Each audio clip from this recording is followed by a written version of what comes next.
Hello students, twelfth biological class में आपका स्वागत करता हूँ। पिछले टर्न पर हमारी फॉर्मेशन हो गया था। आज छठा भाग आयरन नाल का छोटी आंत या स्मॉल इंटेस्टाइन। देखते हैं इसके बारे में। पहला पॉइंट है कि यह आहार नाल का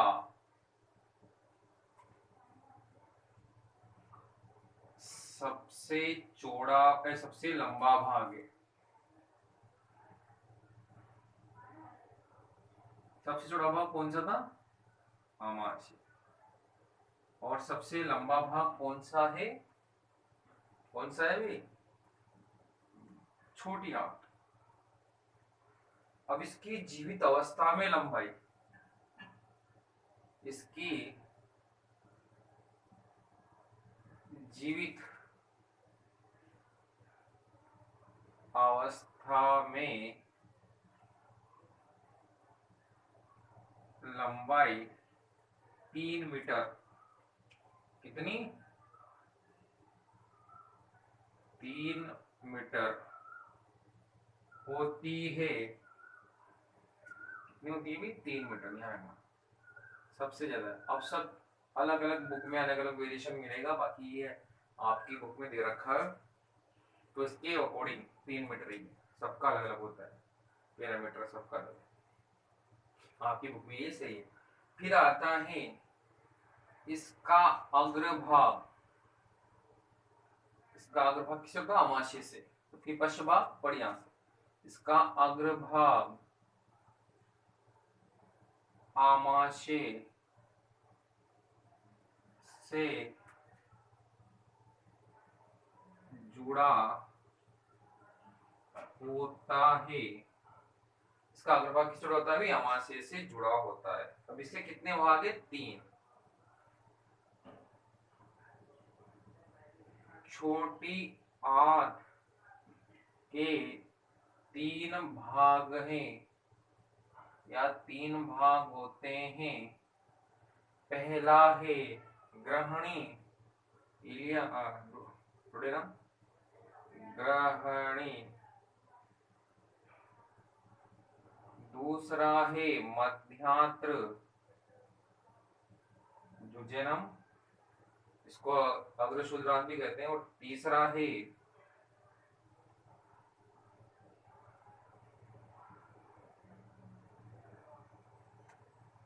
तीसरा वाला पार्ट कौन सा है? शूद्रांत, इलियम।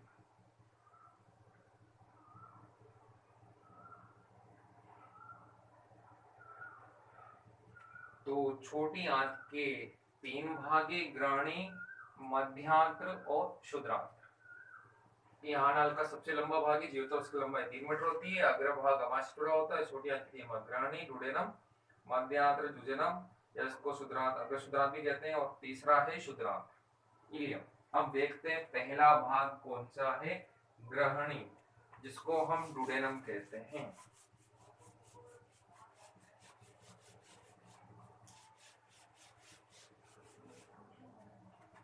ग्रहणी पहला भाग है ग्रहणी, डुडेनम।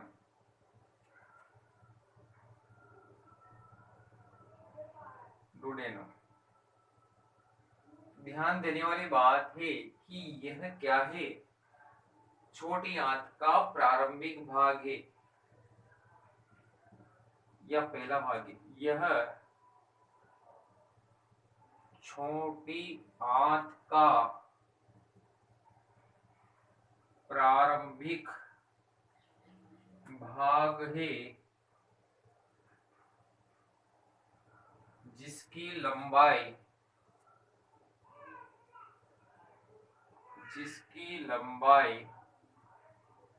कितनी? 25 सेंटीमीटर। 25 सेंटीमीटर आहार नाल में एक और अंग की लंबाई थी, बताओ, ग्रसी का।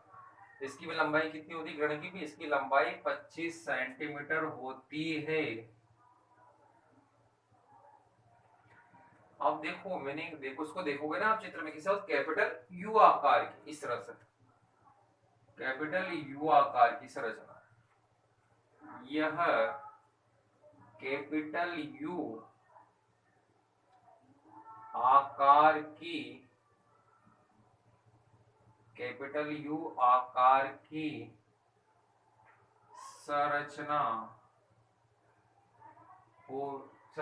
है। अब दूसरी बात क्या है कि देखो ये मैंने कहा था ग्रहणी पाचन में बहुत इंपॉर्टेंट रोल निभाती है। क्यों? क्योंकि यहाँ से जो अग्नाशय वाहिनी, सामान्य पित्त वाहिनी आकर के इसमें खुलती है। ठीक है, दोनों ही। ओडी के अवरोध में आगे बढ़ेंगे, ओडी के अवरोध में तो देखते हैं इस भाग में अग्नाशय, इस भाग में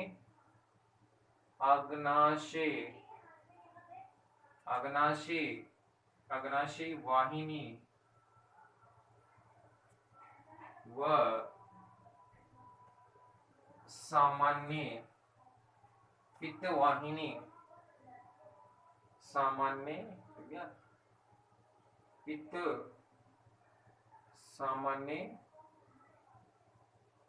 पित्त वाहिनी आकर के खुलती है, ठीक है। पित्त रस, जिसे अग्नाशय से अग्नाशय रस और पित्त वाहिनी से क्या है, पित्त रस आकर के मिलता है, पित्त। ठीक है, पित्त रस या पित्त रक्त में निर्माण होता है, पर इसमें पित्तरस से आता है, जो क्या करता है, भोजन को क्षारीय मादक प्रदान करता है, जो अग्नाशय रस में पाचक एंजाइम पाए जाते हैं। मैंने कहा था इसमें क्या होता है, ग्रहणी के अंदर कौन सा क्षेत्र पाया जाता है, ओडी के अवरोध में। तो देखते हैं इसके, खुलते हैं इसके छिद्र का नाम है ओडडी।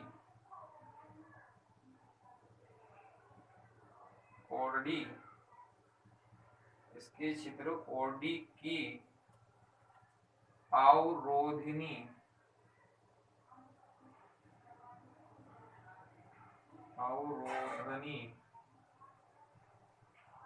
ओडी की अवरोधनी पाई जाती है।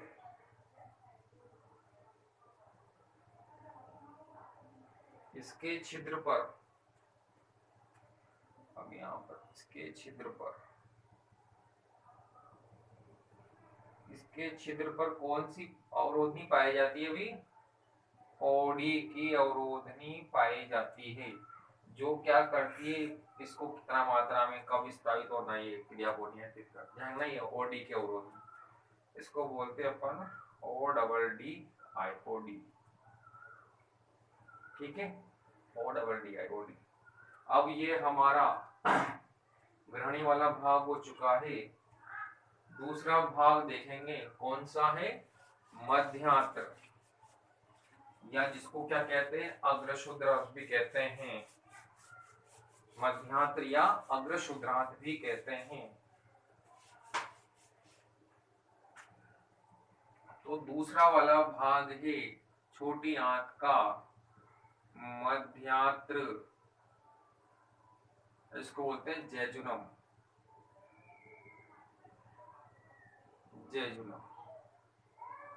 तो पहली बात है, यह छोटी आंत भाग, यह छोटी आंत का मध्य भाग है, वो लंबा होता है, मध्य भाग है जो लंबा, सकरा तथा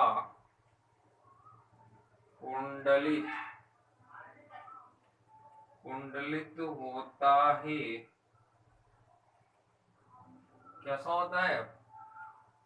लंबा होता है, सकरा होता है और कुंडलित होता है। फिर इस भाग को अग्र शुद्रांत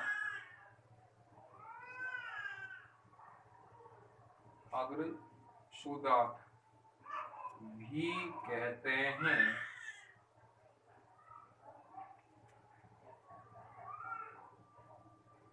भी कहते हैं, क्या कहते हैं इसको?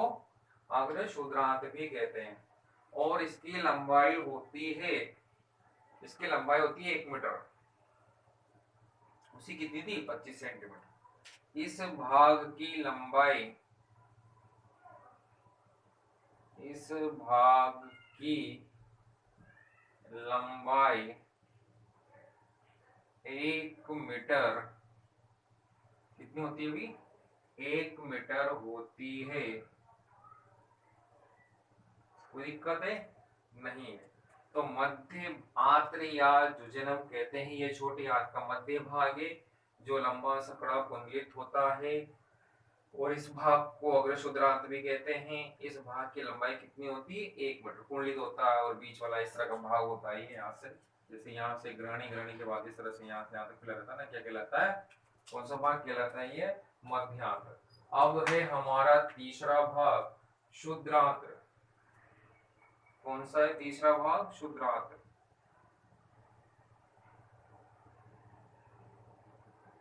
जिसको इलियम, क्या कहते हैं इसको? इलियम कहते हैं। कोई दिक्कत? पहली बात, यह छोटी आंत का अंतिम भाग है।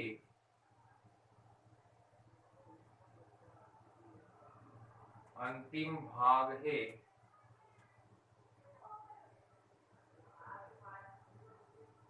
जो बड़ी आंत से जुड़ा होता है।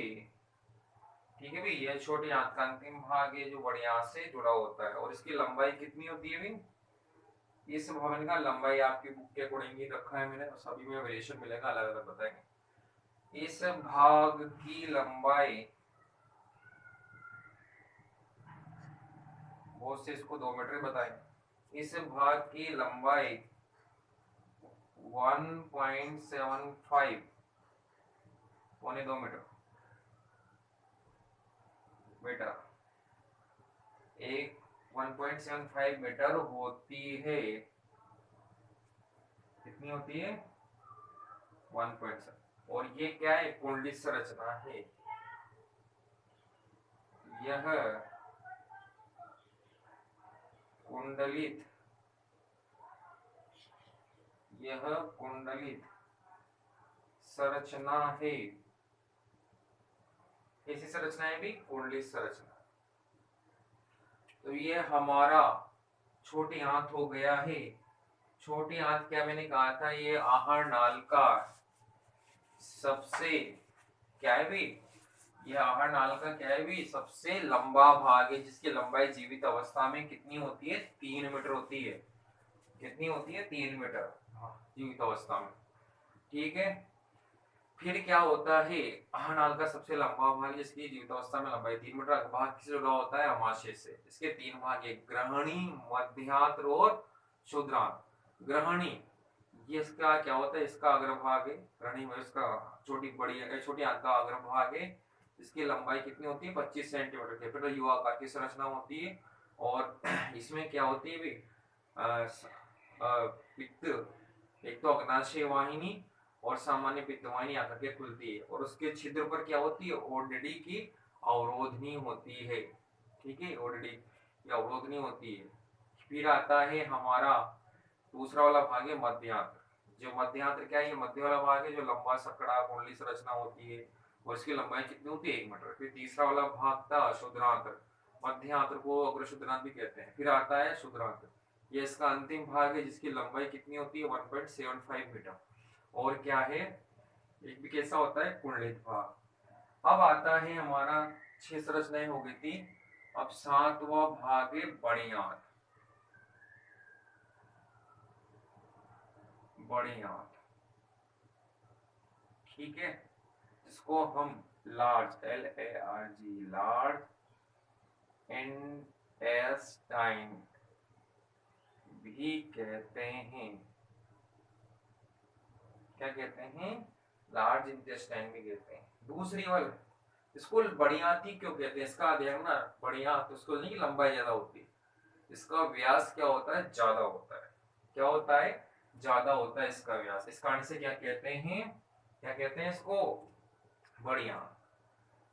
देखते हैं या देखते हैं, यह आहार नाल का अंतिम भाग, इधर ना गुदा नहीं है, गुदा देखिए छिद्र है। यह आहार नाल का, हाँ कुछ कोई मलाशी इसी को ऐड कर देता है, कोई मलाशी को अलग से पड़ता है, बाकी ध्यान ना वो बड़ी आंत का ही भाग। यह आहार नाल का अंतिम भाग है। आहार नाल का अंतिम भाग है, ठीक है, जिसकी लंबाई कितनी होती है? 1.5 मीटर, 1.5 मीटर की लगभग होती है, ठीक है। इसकी लंबाई, यह नाल का अंतिम भाग है। और क्या होता है? इसका व्यास क्या होता है? भी अधिक होता है। ध्यान में इस कारण से कहते हैं बड़ी आंत। इसका व्यास क्या होता है? भी अधिक होता है। इसका व्यास अधिक होता है। ध्यान में, इसका व्यास क्या होता है? भी अधिक होता है। और इसकी लंबाई, बड़ी आंत की लंबाई कितनी होती है? इसकी लंबाई कितनी होती है? 1.5 मीटर या 1.5 मीटर। इसकी कितनी थी? 3 मीटर। 1.5 मीटर होती है।